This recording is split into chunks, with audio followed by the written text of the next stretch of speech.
అయితే మనం ఏదో రూపంలో ధ్యానిస్తాం, కానీ శివుడు మాత్రం నిన్ను ఎలా అనుగ్రహించాలో ఆ రూపంలోనే వస్తాడు. ఇది మృత్యుంజయ స్వరూపం. అయితే మార్కండేయుల వారు ఎంతకాలం ఉన్నారని చెప్పుకున్నాం? 7 కల్పాల కాలం. ఒకరోజు ఆయన భాండీరం అనే వనంలో కూర్చొని మార్కండేయుడు ధ్యానంలో ఉన్నారు, ఆనందంగా ఉన్నారు. ఆయన దగ్గర కొందరు ఋషులు వెళ్ళారండి.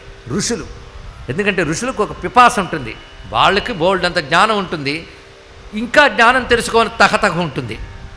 అందుకు వాళ్ళందరూ ఈయన వద్దకు వచ్చారు. ఒకసారి మార్కండేయ మహర్షి వద్దకు వచ్చి, మాకు డౌట్ అయ్యా, నువ్వు మృత్యుంజయుడివి ఎలా అయ్యావు అనేది మాకు కథ తెలుసు.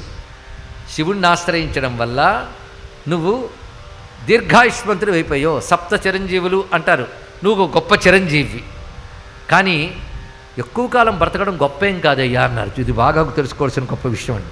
మనం అనుకుంటాం ఎక్కువ కాలం ఉండిపోవాలి అని. ఎక్కువ కాలం ఉండి ఏం చేస్తారు? మరింత తింటాం, మరింత తిరుగుతాం, అదేనా?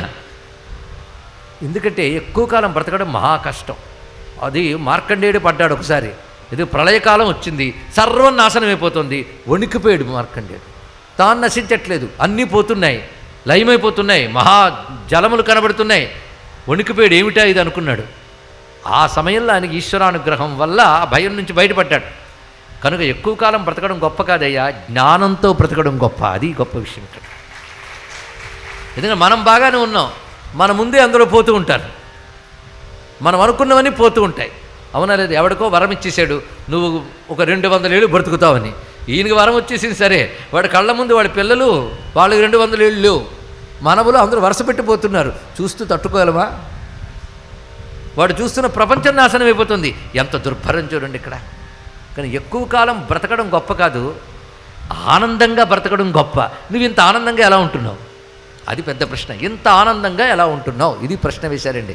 ఎవరు? ఋషులు. ఎవరిని? మార్కండేయ మహర్షిని. ఇంత ఆనందంగా ఎలా ఉంటున్నావు? ఆనందంగా ఎలా ఉంటారు? బయట ఇన్సిడెంట్స్ మార్చడం వల్ల ఆనందంగా ఎవడు ఉండడు, బుద్ధి మారడం వల్ల ఆనందంగా ఉంటాడు. తెలుసుకోండి ఇక్కడ.